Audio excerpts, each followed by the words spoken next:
It is not that we cannot speak English, sir. We are just very conscious of our diction and our pronunciation, and we are not confident to speak in front of anyone else. If the curriculum was a little bit diverse, if the engineering colleges in our country focused on our all-round development instead of functioning like a goddamn factory that is just mass-producing robots by killing their dreams and handing out degrees. जब अपने दोस्तों को गाड़ी खरीद के अपना घर बनाते देखोगे तो अपने आप को कोसोगे। I did not choose this engineering life, sir, and neither did this engineering life choose me. It was shoved down my throat by my teachers while my hands were tied to my back by my friends and my parents watched in silence. अब्बा नहीं मानेंगे।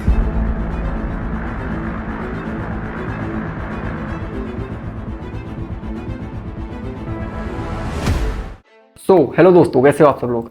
This is Ankit from triple IT Bhagalpur. तो यार आज बात करने वाले हैं कि हमारे देश में इंजीनियरिंग कॉलेजेस का क्या कंडीशन है और कई सारे लोगों को जॉब क्यों नहीं मिल पा रही है। तो यार जहाँ तक डेटा का बात है, हमारे देश में हर साल इंजीनियरिंग ग्रेजुएट्स 15 से 20 लाख लोग प्रोड्यूस होते हैं हर साल। उनमें से केवल 2.5 लाख बच्चों को ही जॉब मिल पाती है। हमारे देश में ये प्रॉब्लम क्यों है, इसके ऊपर हम बात करेंगे और इसके क्या सोल्यूशंस हैं और इनके क्या रीजंस हैं, उनके ऊपर आज इस वीडियो में हम बात करेंगे। सबसे पहले बात करते हैं कि डेटा के अकॉर्डिंग हमारे देश में 4500 प्लस कॉलेजेस हैं इंजीनियरिंग के। तो क्या हमें इतने सारे इंजीनियरिंग कॉलेजेस की सच में ज़रूरत है? और इन इंजीनियरिंग कॉलेजेस में सबसे ज़्यादा प्राइवेट कॉलेजेस हैं, 3600 के अराउंड प्राइवेट कॉलेजेस हैं और 707 गवर्नमेंट कॉलेजेस हैं। हमारे देश में काफ़ी ज़्यादा इंजीनियरिंग कॉलेजेस हैं, बट हमारे देश में जितने लोग इंजीनियर्स बनते हैं उनमें से कई सारे लोगों का जॉब नहीं लग पाता है। नीति आयोग के former vice chairman Rajiv Kumar का ये स्टेटमेंट है कि आईआईटी मद्रास, जो कि हमारे देश की बहुत बड़ी आईआईटी है, उसमें 48% अनएम्प्लॉयड इंजीनियर्स रह जाते हैं।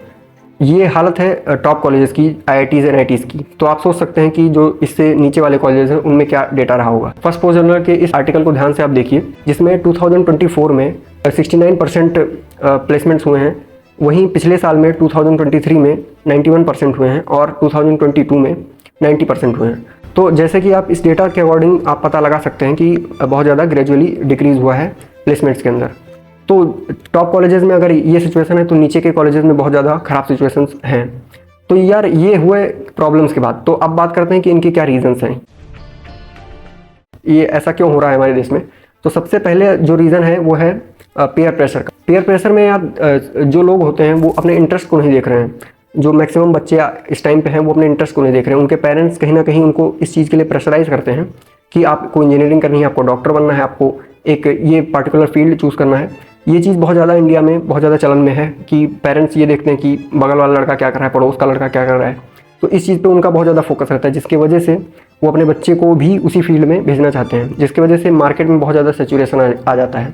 तो इतने सारे बच्चे अगर डॉक्टर के फील्ड में या इंजीनियरिंग के फील्ड में जाते हैं तो वहाँ पे जॉब ना मिल पाना एक नॉर्मल सी बात हो जाती है। तो दूसरा रीज़न है, बहुत ज़्यादा मेजर रीज़न यही है कि सेफ्टी फीलिंग बहुत ज़्यादा लोगों पे हावी हो जाती है। सेफ्टी फीलिंग मतलब कि उनको एक सिक्योर जॉब चाहिए होती है, उनको एक सिक्योरिटी चाहिए होती है लाइफ में, उनको रिस्क नहीं चाहिए होता है। ये जो मेंटालिटी है, इसके वजह से लोग वो चीज़ नहीं करना चाहते जो कोई नहीं कर रहा है। वो ऐसी फील्ड को चूज़ ही नहीं करना चाहते जिसमें कम लोग हैं। तो इसी की वजह से इंजीनियरिंग, जो कि बहुत ज़्यादा कुछ समय से बहुत ज़्यादा एक अच्छा फील्ड माना जा रहा था, उसमें कई सारे लोग चले गए हैं, जिसकी वजह से वहाँ पे जॉब्स में प्रॉब्लम आती है, जॉब में सैचुरेशन आ जाता है। तो ये एक मेजर रीज़न है जिस पे ध्यान देना चाहिए। तो थर्ड मोस्ट इंपॉर्टेंट रीज़न है वो है स्किल्स की कमी।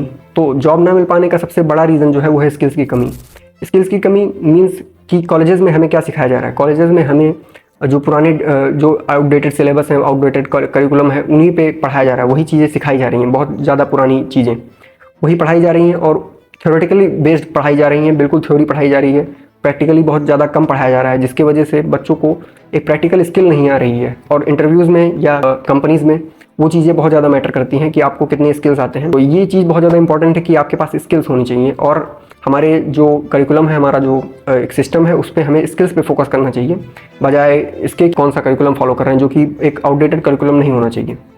उसके बाद जो सबसे ज़रूरी चीज़ है वो है कम्युनिकेशन स्किल, जो कि बहुत ज़्यादा कम पाई जा रही है। कॉलेजेस में टेक्निकल स्किल तो बहुत अच्छे से सिखाई जा रही है सारे बच्चों को, उनको हर एक फील्ड में अच्छा बनाया जा रहा है, चाहे वो मशीन लर्निंग की फील्ड हो, डीप लर्निंग की फील्ड हो, बायोटेक्नोलॉजी हो, अलग अलग फील्ड जो कि नए डिस्कवर हुए, सब में अच्छा बनाया जा रहा है उनको। लेकिन उनको कहीं ना कहीं कम्युनिकेशन स्किल्स उनकी अच्छी नहीं की जा रही हैं, उन पर ध्यान नहीं दिया जा रहा है, जिनकी वजह से वो अपनी बात को इंटरव्यूअर के सामने रख नहीं पाते। जॉब इसलिए उनको जॉब लेने में और इंटरव्यू क्रैक करने में प्रॉब्लम आती है। तो ये एक चीज़ है बहुत ज़्यादा मेजर इंपॉर्टेंट रखती है कि हमें कम्युनिकेशन स्किल्स पे काम करना चाहिए। बच्चों के, और कॉलेजेस को एक करिकुलम इंट्रोड्यूस करना चाहिए जिसकी वजह से इनके कम्युनिकेशन स्किल में एक इम्प्रूवमेंट आ सके। उसके बाद जो एक बहुत ज़्यादा इंपॉर्टेंट रीज़न है जो आज के टाइम पे बहुत ज़्यादा उभर के आ रहा है वो है एआई का। Mark my words, AI is far more dangerous than nukes. तो एआई इस वक्त बहुत ज़्यादा, आर्टिफिशियल इंटेलिजेंस इस वक्त बहुत ज़्यादा चलन में है, बहुत ज़्यादा बूम में है।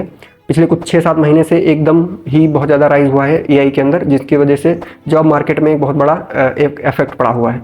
तो इसमें ये हुआ है कि जो सॉफ्ट टेक्निकल स्किल्स हैं जो कि एआई बहुत ही आसानी से कर सकता है और बहुत ज़्यादा एक्यूरेसी के साथ कर सकता है, उसने कई सारे जॉब्स को रिप्लेस कर दिया है। तो इसके वजह से कई सारे प्रॉब्लम्स आई हैं।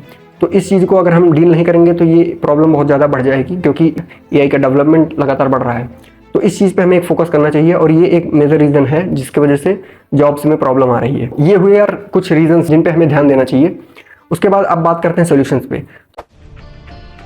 पहला जो सोल्यूशन होगा वो होगा इंटरेस्ट को ध्यान में रखना। अगर आप किसी के प्रेशर में आके कोई फील्ड चूज़ करते हैं तो अमूमन सी बात है, नॉर्मल सी बात है कि आपका उसमें मन नहीं लगेगा। तो इसके वजह से आपको हमेशा अपने इंटरेस्ट को ऊपर रखना है। तो अगर आप अपने इंटरेस्ट को ऊपर रखते हैं और अगर आपका इंटरेस्ट टेक्नोलॉजी में है, इंजीनियरिंग में है, साइंस में है, तभी आप इंजीनियरिंग फील्ड को चूज़ करते हैं तो आप काफ़ी अच्छा करेंगे बाकियों के कंपैरिजन में, जो लोग उसको किसी प्रेशर में आके ले रहे हैं। तो हमें इस चीज़ पे फोकस करना चाहिए कि हमारा इंटरेस्ट किस चीज़ में है, और अगर हमारा इंटरेस्ट उस चीज़ में नहीं है तो हमें वहाँ पे नहीं जाना चाहिए। तो ये एक बहुत मेजर रीज़न है।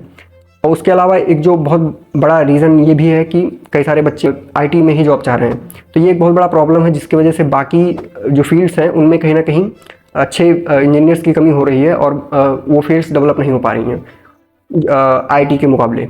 तो उस चीज़ पे हमें ध्यान देना चाहिए कि हमें हर फील्ड पे बराबर डेवलपमेंट करना चाहिए, बराबर बच्चों को प्रेरित करना चाहिए अलग अलग फील्ड लेने के लिए, और उनमें जॉब्स की अपॉर्चुनिटीज़ भी बढ़ानी चाहिए, तभी हम इस जॉब के सिचुएशन को रोक पाएंगे। तो ये चीज़ एक बहुत बड़ा रीज़न है।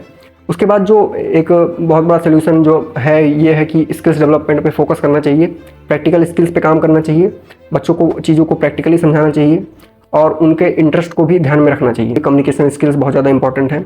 हमें अपने बात को सामने वाले के सामने रखना आना चाहिए, जिसकी वजह से हम एक अच्छा परफॉर्मेंस दिखा सकेंगे और कॉन्फिडेंट लगेंगे। उसके बाद जो नेक्स्ट चीज़ है वो ये है कि हमें अपनी टेक्नोलॉजी से अपडेटेड रहना है।